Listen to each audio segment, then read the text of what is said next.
All right, welcome to the Pro Marketer Podcast. Nate Hagerty here with a name that has probably been in your inbox. And if it hasn't been, it should be because I've got Seth Feinberg, which I'm kind of weirdly thrilled by. I'm actually seeing how email marketing works now because I'm a little bit of a fanboy of Seth Feinberg. I told him this beforehand, so I'm saying it again to everybody. Just because he's successfully made it through the filters and into my inbox, not the spam box, for I don't know how long, Seth. Like it feels like a decade, but that's 7 years. I know you 7 years. Okay, so Seth is the chief editor of Accounting Web, and they just recently had their first summit, and we're going to talk about that. And I kind of want, Seth, for you to peel back the onion a little bit, open the kimono about covering this industry. Not literally opening the kimono. I should tell you that there is a video component of this. I should have warned you in advance, but you look great. But don't take any clothes off. Is that no? That's fine. Keeping them on. This is not a clothes optional podcast. This is a clothes required. Anyway, that's fine. So. I don't want to give a lot of long bio, but would you just briefly tell your story, how you came into this weird world? You've covered the industry for 20 years. You're in New York City. You've got a weird, amazing viewpoint on trends and what have you. And I want to hear about your prophetic foretelling for the future in the industry. I want to hear all that stuff. But first, start with your story of how you got into doing what you're doing. All right, so let's get down. So my background is as a journalist, a business journalist. I started right out of school over 30 years ago. It's hard to believe. Just in, being in New York City and around New York City, I'm, mainly a Jersey kid who has now lived in New York over half his life. I would have said Alabama by your accent. Oh yeah, exactly. But the publishing world is here. The business to business publishing world, is here. It's been very strong here for some time. It's gone through different iterations. So as such, building my career, I've definitely bounced around to different titles and covered different things. I've been an editor of different things. I got to see the earliest iteration of the .com boom. I actually got to interview Jeff Bezos way back when I was writing about the venture capital world, and I was an editor at a venture capital publication. I got to see a lot of things, but I got to accounting about 20 years ago, as I said, because I answered an ad. I was looking to change jobs, move on up. And they, the publication Accounting Today happened to have an opening for an editor and writer. And so I got hired there and really got to know the wild, wonderful world of accounting and accounting tech. In particular, I became the technology editor there and got to a lot of the trade shows and got to know the folks at AICPA and a lot of the different trade organizations and all the big vendors in the space, Sage, Intuit, eventually Xero, Accountants World, who's now known by Iris, a lot of the tax folks, CH Thompson. Interestingly enough, the time I got hired at Accounting Today, they were the publishing company that put them out was, so Thomson Reuters had a publishing unit, a business publishing unit that owned Accounting Today. That eventually got sold off to Source Media and then Horizon and all of that. At any rate, I got to really like accountants and accounting. I don't have a business background, but, as a B2B journalist and editor, you learn to really dive into your topic matter and, become sort of a quasi-expert in a way. I liked that, kind of fly on the wall viewpoint, but, really getting to know the humans that, are involved in the field. And you get to know that business can be fascinating looking at it from an inside view, not just from an investor view, but from the inside and what really makes business work. And definitely in this country, small business is the lifeblood of a lot of our economy. And who's behind all of that but accountants, bookkeepers, bookkeeping professionals, tax pros, keeping you compliant. These are the folks that and no more prevalent than during the pandemic when so many businesses were on life support. Who did they turn to? Their CPA, their accountant, to say, look, what should I do here? How can I go about keeping my business alive, keeping my employees and all of that, and navigating all of that, just survival mode? Like, the accountants were there through all of that. And so I've grown to to really respect the field. And, I tried leaving it once, and much like, movie lore, mafia movie lore, they pulled me back in. And I couldn't be happier. I really, I got to, be at the editorial helm here at Accounting Web. They hired me over 7 years ago, found me on LinkedIn, and I was in between stuff. And I said, you know what? If I'm going to come back, if I'm going to continue to cover this field, I want to do something different. I want to have something for accountants that they're not getting elsewhere on a regular, and have it easy to find. And that was the idea of practical, useful information just for accounting professionals. Now, you can say there's plenty of CPAs, plenty of accountants working in the back office at a company, or you're a CFO, or you're a CPA, but you're also on the board of some nonprofit or whatever. That's not who we're talking to. We're talking to the folks who go into an office or log onto a screen or whatever, and they have an LLC and they are part of the accounting community. You go to work every day as an accountant and with clients. You are serving clients, you're serving individuals, you're serving businesses of all sizes. That's who we're talking to. Well, and that's what I love about what you built, is because doing what I do, I had somewhat similar sideways entrance into the industry. I'm studied English in college. I'm in marketing, and I came into the industry working in consulting and coaching in the beginning, and then running the marketing for a multi-office tax practice, and then started this agency back in 2007. And we've gone through various iterations of the different kind of clients that we serve. We serve small practitioners, these guys who aren't necessarily our audience for this podcast and for what I send out over email and what have you. I think you know this, we talked about this already. It's not the big firms, it's not even the medium-sized firms that have in-house marketing staff and teams. It's the folks that are the real boots on the ground practitioners with like small micro businesses and families. And they're not working necessarily with a lot of high net worth individuals. They're not family office practitioners. They're the people in the trenches that are really the backbone of the profession, in my opinionation. It's fact, man. It's numbers. Yeah. So right now, numbers wise, just in the USA, and we also hit Canada too. We've got a good readership up in Canada, because if you're a practicing accountant, and up there, it's pretty much the same outside of different Canadian compliance rules, provincial, compliance rules, same thing state by state here. By and large, if you go to work as an accountant, you are likely, you own your own practice, and maybe you have a couple of staff, or maybe you have, I don't know, maybe under a dozen working for you. That numerically is who the accounting profession is. So you're going to say, oh, we talk the profession, we serve the profession, wherever you're going out to, whether you have a newsletter, an organization, or whatever. That's who it is. And right now we're talking about over 1 million professionals going to work every day in a practice. You're a bookkeeper, you're an enrolled agent, you're a CPA, right? Or somewhere in there, you've got your master's in accounting. You're going to work as an accountant. You have an LLC, you have some other structure. Right. That's you, and that is who we are talking to every day.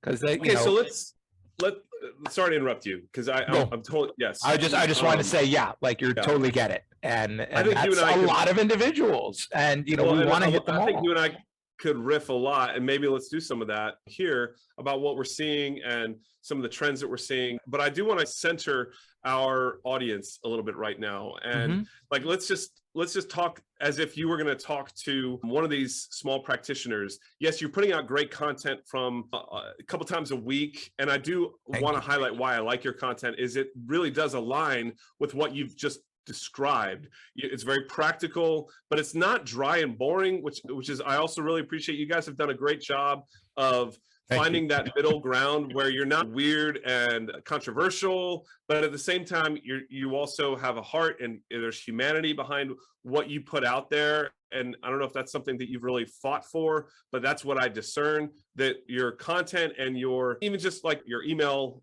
subject lines and headlines, it's not clickbaity, it's just human and worth it does its job well. And so I commend you as a copywriter, as a writer, as a marketer.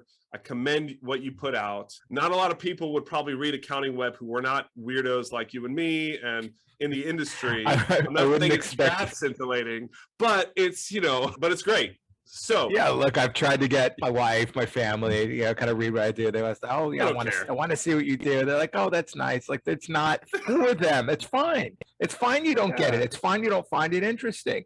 It's totally cool. You are not an accountant. You're not expected to. This is, Right. you've chosen this life. You've chosen this profession, and we want to just be like, we have your back. We know what matters to you, and being involved in the profession as long as I have, I feel like I know a thing or two. I do. I know you do. I do a ton of social listening. I've had to over the last couple of years because there's been no conferences really to get out to. Now that they're starting to come back, I'm going to be out. What are the hashtags you follow? Tax Twitter is the thing, but what's another hashtag? Sure, tax Twitter. I follow a lot of individuals too who voice in the profession too. A lot of bookkeepers. People who are on the ground. So a lot of CPAs. Let's take this opportunity that I want to give you to speak direct to Joe or Jane or whomever, PA practitioner. If you could look them in the eye right now, based on what you're seeing in the industry now, and where you think things are going. And I want to leave this semi-open-ended to see where you take it. If you were grabbing them by the shoulders and this would be extremely awkward to do, like, for real. Let's just pretend. I've done it, by the way, because some of these folks I've known for that long, and we have it like that where I can do that. Well, so pretend I'm one of these people, and you're grabbing me by the shoulders, okay? And you're saying, Nate, you've got to understand this, because based on what I'm seeing with my 100,000-foot viewpoint journalistically, and the people I'm talking to and my staff is talking to, you need to know this. What would you say? This is going to sound, maybe a little hippy-dippy or what have you, but for all that I know, and all that I've seen, particularly over the last couple of years, if I was going to shake you, Nate, and just get you to realize one thing, it's that you have to do what you're passionate about. You have to be happy. You have to look at the work that you're doing, the clients that you're working with. If you are not, stop. Stop what you're doing. Take a pause. Really take a look at your client base and the kind of work that you're doing and say, because there's been so many, and it's heartbreaking, so many accountants that have done this for X amount of years, as long as I've been covering the profession and longer, that in the last couple of years have said, I am done. This is my last year doing this. I want out. And I want to shake them and being like, you're worth it. You matter. Sorry, this is the hippie part. That's good. This is you matter.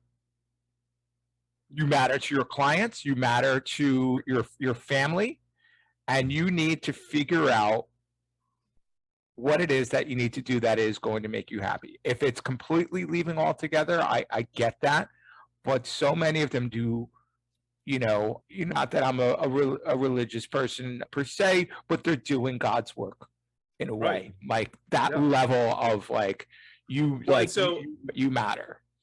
I love that. And I completely agree, especially when you do that social listening over the last year and this past busy season. It has literally brought me to tears on a couple of occasions. I got to be honest with you. I'm a human being. It's not going to not affect me. We could probably shout out a couple, especially on Twitter, some of the voices that are in tax Twitter and other places where you're seeing the breakdown happening. And they go there to just shout into the ether, whoever's going to listen to me. Fellow accountants, I am done. I can't anymore with this. I have to look out for myself, my health, my children, my life. It doesn't matter anymore. I think that you have to just take a beat and just a breath and just say, look, I hear you, I feel you, but you've invested so much time. I recorded a podcast episode actually yesterday with a gentleman, Roger Connect, who runs the Universal Accounting Center. You know Roger? Of course I know Roger. He was at our event. He spoke. He mentioned that. He's a friend of mine. Great guy. He's written for us before. He's done a couple webinars for us before. Great guy. Fantastic. And it's so interesting, the synergy between what you are saying right now and what he said, and the foundational connection between a growth orientation, right? So, I'm a marketer. I come alongside CPAs and practitioners to help them grow, right? But it becomes a bad end when they don't have the passion, they don't have the service orientation. And I've been pounding this drum for a few years now, since really kind of when COVID hit in March 2020, my team and I got activated because we felt this to our core, the need for accountants and tax practitioners to rise up and serve and have this service orientation. And I got so freaking mad when I saw a couple loud voices in our industry approach it like this was a cash grab opportunity for accountants and practitioners, and like charging weird fees to do PPP stuff that was a little shady, et cetera. And a lot of that was just chum when it was just froth in the ether when things were kind of starting to be figured out. And I don't necessarily hold particular individuals responsible for not being fully clear on legalities related to like SBA loan representation, things like that, and the fees. No, I'm not going to like go there right now. We had a whole town hall on that a couple years ago. Right. But what I am going to go to though is the place of serving and having that ethos where like the way that I sign off on a lot of my emails is serve the world unselfishly and profit. And there's a real reality when you actually approach your clients as a servant with the right boundaries, and you don't do it to, you don't give away all your boundaries and your family life balance, etc. When you've done the wise boundary keeping. But when you that's important. That's an important caveat. But when you approach it to serve, then growth becomes actually easy, and it becomes something that is joyful. And when you've set up your practice and you're animated by serving your clients and caring for them and seeing that like you really matter in the way that you describe, Seth, then growth becomes kind of a secondary easy thing to ride, because it's more opportunity to do what you're made for. And man, if I could only take on clients that had that ethos, I would be a happy man. We serve a lot of different a lot of them have that ethos, and we really try to work with people to come around that passion so that we're not just creating marketing systems for people who are going to burn out, right? We want people who are going to serve their clients and do it with joy. So a lot of that comes down to pricing. A lot of that comes down to marketing. A lot of that comes down to positioning and how they kind of like make the decisions they make and running their practice, whatever. And the kind of work that you're doing, like what kind of work do you want to do? Don't let any vendor tell you what kind of work you should be doing. That's a whole other discussion. And that came on stage literally at our event about how accounting technology is at this inflection point. Once again, accountants, I think, have an opportunity to take a little more control, have a say in that relationship, because in 2022 by now, like, technology has become part of what allows you to do the kind of work you want to do or need to do. So why not have a little bit more of a say in how things get built and designed, what kind of a relationship, partnership, if you want to call it that, you want to have with a vendor, and really kind of take a little more control over that part of your future. But in general, getting back to the shoulder grabbing, it's like, what do you want out of this career? If it's work-life balance and that whole magic scenario, great. Figure out how to do that. Take some control.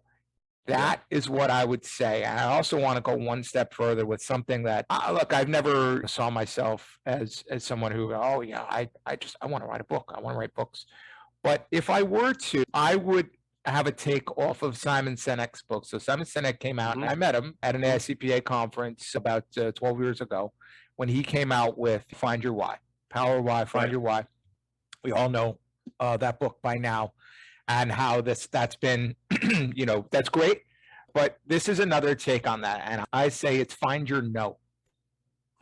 Your no, meaning what to turn down in your life. Say no to clients that you don't want to or need to have. Say no to work that you do not want or need to do. Say no to 60, 80 hours of your life because, it's that time of year and it's BS. Just stop the madness. Say no.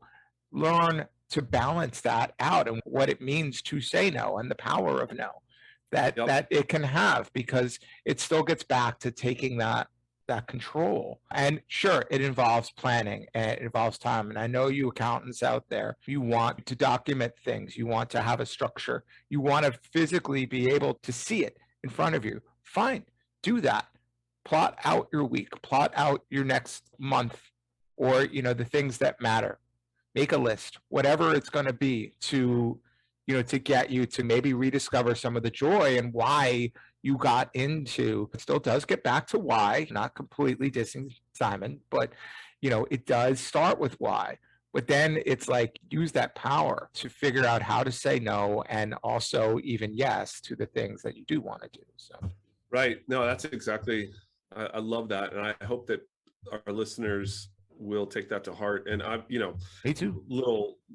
My take on it, given what I see and what comes across my desk on a daily basis and what the client work we're doing with different practitioners, marketing is a big part of that in terms of, and forgive me for my own little soapbox here, Seth, but like how you screen prospective clients and how you communicate with clients. And do you put processes in place? Like one of the things that we move to for all of our clients now on their website is putting questionnaires and surveys and screening questions before people can get to the calendar, Screen them. Yeah. So you're not dealing with wankers and you're not dealing with tire kickers. There's ways to figure that out on the front end, or at least get some signals that you can, the folks that are going to fight you for every dollar. Yep. That I spoke to this CPA and they're going to do this for you for that. Great. Yep. Good luck. Enjoy. Great. I'm very happy that you found someone who would do it for that. Yep. Good luck. But it's a scary thing to turn down work, to fire clients, to all of these things, because I get it, because you yourself, Mr. and Mrs. Practitioner, you are a business yourself.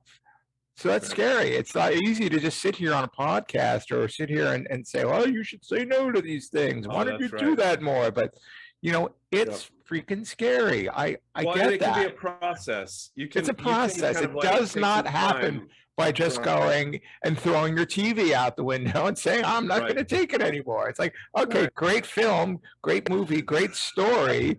But a lot of our younger generation. Then you got to deal with, shoot, did I hit somebody down there? Are my neighbors going to be pissed at me? So you want to obviously clearly do this with, some planning, but it's got to start with that willingness to go, right, I deserve better and more. And I want to do the things that I want to do, in work and in life. And you have it is a process, because otherwise life gets the better of you. I don't know if you're a parent, Nate. I am. I've got two. But that tends to be question, Seth. I have this many children. Okay. Well, all right. So I'm just saying you are a parent, and how that becomes a lot of the same mother, by the way. Sorry. Fantastic. Good on the both of you.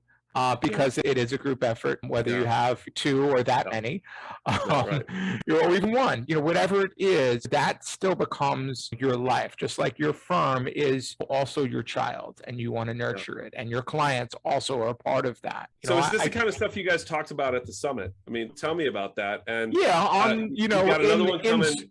In circles and stuff, and in conversations, Well, and it did kind of get brought up. It did in a couple of sessions for sure. Like we talked about, we had a great session. I'll look at my agenda here. This is we printed it. It was we had to. The majority of what we did was digital, but we created these anyway, just so people have them. But I had a session with Lee Fredrickson from Hinge, Amanda Lilly from Ramp, Michelle Vilms. She's got her own consulting firm. And if you haven't talked to, and I would love for you to have her on another show, Penny Breslin. She is a pistol, and she is awesome. And Penny does outsourced accounting, Money Penny LLC. That's her biz. Yeah, we'll get her on. And so we were all talking about another sort of big deal in the profession and in business in general, which is the Great Resignation, right? Right. This is all happening. We touched on it before about folks who just want out. But particularly staff who are just like, well, shoot, I've been working at home now because I've had to, and all that. And, why am I going to go back to work at this office, or why am I going to go back and work at this firm where I'm not getting what I want? And then the folks, who are running it, the firm managers and owners, they're worried about keeping the talent that they have or training them to the point of where they're like, okay, I've learned enough from you. I'm just going to go on and do my own thing or go elsewhere. Like, what do you do to keep them? So that was a big, big topic as well. And also from our other keynote, Jana Etienne, who you probably know, Jana's been around for some time in the profession, and she's worked with the ICPA. She was president of NABA for a while. And she's got her own consulting firm, working on diversity and inclusion. And she was all about saying, hey, accountants, like, you matter, and you've got to really be you. Authenticity counts. And I fully embrace that, because that's something that we want to put out every single day in our newsletters, on social media, on our site, even in our event, to say, look, this is who we are. We're not pretending to be anything else other than this, warts and all, if you will. Take it or leave it. This is what it is. And, that her whole theme of authenticity sells. It does, because clients are going to pick up on that. People who want to partner with you are going to pick up on that. Yep. Amen to that. Yeah, I love those conversations. And so real quick, give me a commercial for the future of the summit and what you guys are looking at for next year. This is well in advance.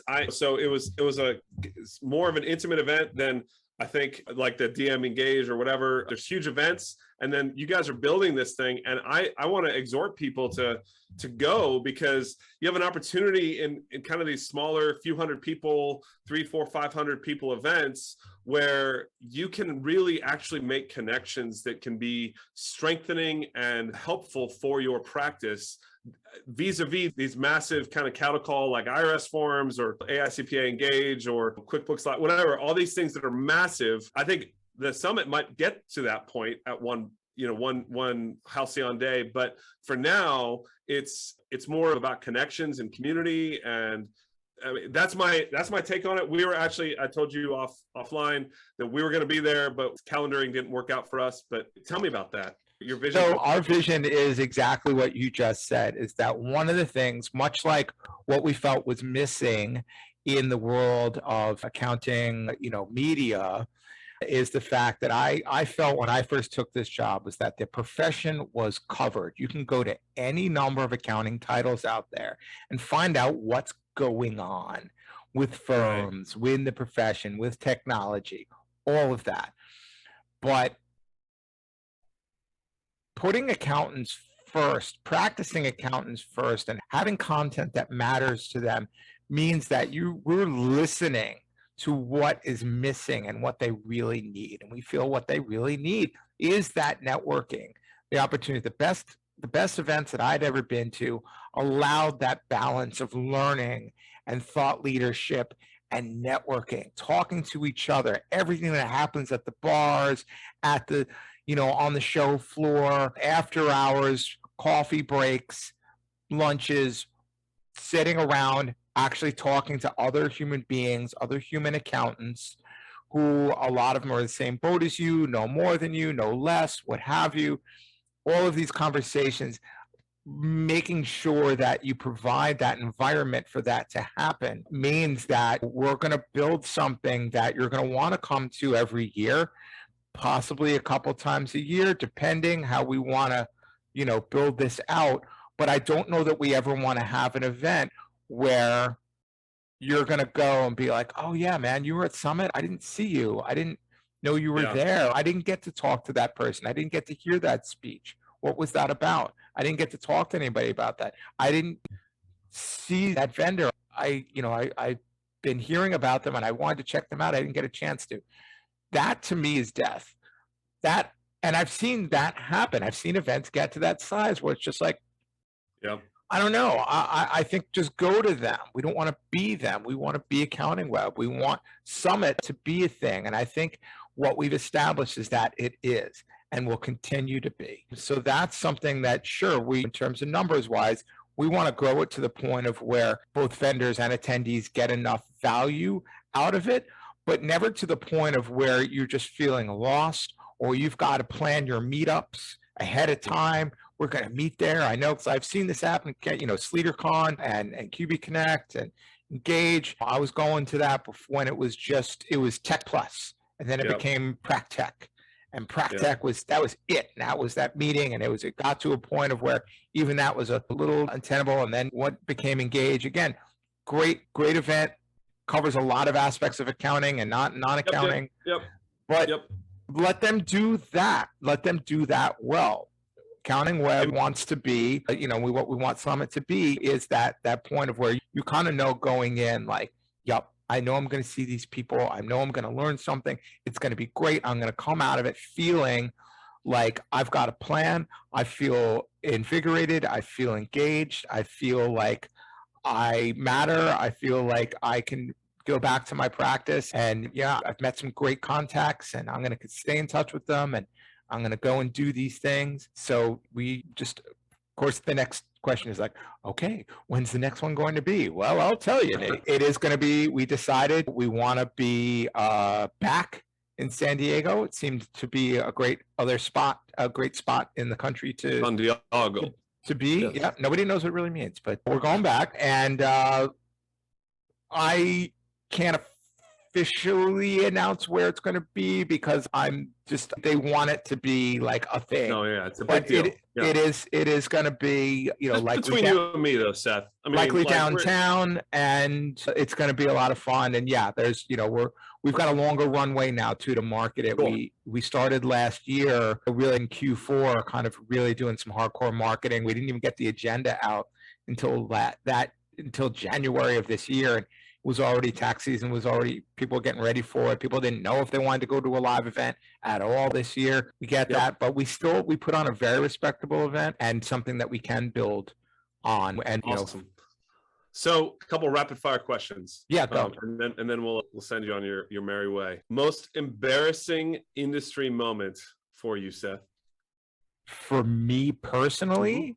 Yeah. What's been the moment where you like did a oops, or like you sent something out that was like, oh man, we shouldn't have put this content piece out, or what have you? I'm throwing you a curveball here. Let's see if you can the thing that stands out to me was I did an interview. I did a recorded interview. Is it this very moment right now that I'm putting you on the spot? This was some years ago. And again, I was a bit younger and then not as knowledgeable, but I interviewed Evan Goldberg, who basically founded NetSuite with Larry Ellison's money. And I got to know them when they were a fairly small company, and they really, literally, even before QuickBooks was online, they put QuickBooks online. That's basically what Evan did. And so I spent the entire interview calling him Evan Seinfeld. I don't know why. I just, and then at the end, he didn't cut me off until the end. And he's like, oh, by the way, it's Goldberg. And I'm like, I know that. I knew that. And I'm an idiot. And you're even from New York. I'm sure that I've had other times. This wasn't embarrassing, but I was during another interview too. And I kind of had to cut it in the middle. And I was doing a write-up for Accounting Today. I was interviewing Rob Reed, who was the CEO. I think he's still CEO of Intact at the time. And I think he still is, not as intimately involved in the vendor world as much as I was, covering tech full time. But mid-interview, I had on my phone lit up, and I was recording the interview while I was talking to him. And my phone lit up, and it was a picture of my wife's positive pregnancy test for our second child while I was away. And I'm like, sorry, Rob, can you excuse me for a moment? I've got to call my wife. So that was it. No, it wasn't. It was just one of those the Evan one, I'm glad he forgave me, because I saw him, sometimes after, and really great guy. And he was, he used to, come. I had first met him when, again, NetSuite, which was NetLedger at the time, was much smaller. And so he was the guy, but he's a techie. He's the CTO. He's like, he doesn't want to do the front face thing. So they had Zach Nelson for years be the front face. I'll tell you my most embarrassing. So that's what comes to mind. I'm sure there's probably others. So probably happened after hours or something. We do these relationship oriented email kind of weekly notes on behalf of our clients, and it's what we do. It really feels like our clients wrote them. Like, we try to really put some humanity, even though we serve hundreds of clients, we can't do that like for real, but we try to put some personality behind the languaging and what have you, and it's kind of relational and how we communicate. And back in 2009, before we have a kind of an in-house software. Our clients log into our site and they can make any changes to our content that we've set up for the week. And then right now it's all connected and it's all like APIs, and like, the lists get sent out properly. But back in 2009, when we started in 2008 doing this for people, 2009, I had a team member who their job was to go into what our clients had written and put, and then hunt into our CRM and our email software, find their list, copy paste, put it in there, because we were handling it on behalf of practitioners, right? And she sent the wrong email to the wrong list. And it basically was like this very personalized thing that was very similar to what one client had put out, but it's in a different name. And so we had, our clients were mad. Obviously, we had massive egg on our face, and we eventually kind of fixed it by tying it all at the front end. And it's all kind of, technology has vastly improved. Before we were copying, pasting things, but man, oh man, I was giving out like my personal email address and phone number to clients and clients of clients so that I could say, hey, look, I help these tax practitioners with their email. I mixed it up. It's totally my fault. Don't blame John Smith CPA. For you getting Tom Wilson's content. Like, that was actually, whatever. Maybe it doesn't feel that embarrassing to you, but for me as a marketer, that's. Hey, look, man, I've had some near misses. Again, there is one thing that every accountant knows, that there is, somewhat of an embarrassing word that can happen if somebody mistypes the word accounting without an O. So that has actually been, I have caught that a number of times. Okay, I've never thought of that before, and we're all adults here. We're all adults here. I'm just saying, like, I, as an editor, like, you've gotta watch for that. Yeah, it's important. Always. Spelling is fundamental. Is fundamental. Mm-hmm. Yep. So that's a great place to leave it. It's accountingweb.com. Yes. And that's where everybody needs to make sure that they sign up, get Seth's emails, put on your calendar the summit whenever it's comes available. Maybe I'll have you on, May 15th to the May 15th to the 18th, 2023. You can actually pre-read. You can go to accountingweblivesummit.com now and pre-register for next year. We'll put that in the notes, and I'll make sure that people are aware of that. I've heard great things about it, and I'm excited for people to connect to you. If you're not already following it and you just kind of are in tax world and you don't realize there's so much tax content in what Seth and his team puts out. It's really, really a great intel source. It's very practical. It's relational. It's not generic. I don't want to name other names, but it's better content than maybe some of you are used to. And I do recommend it. So thank you again for your time, Seth. And yeah, good luck in next year's summit. Thank you so much. We're starting that work now. So like I said, by next year, it's going to be that much better. And Nate, I thank you. And I look forward to seeing you there. All righty. In San Diego. We'll be there. See ya. All right. Take care.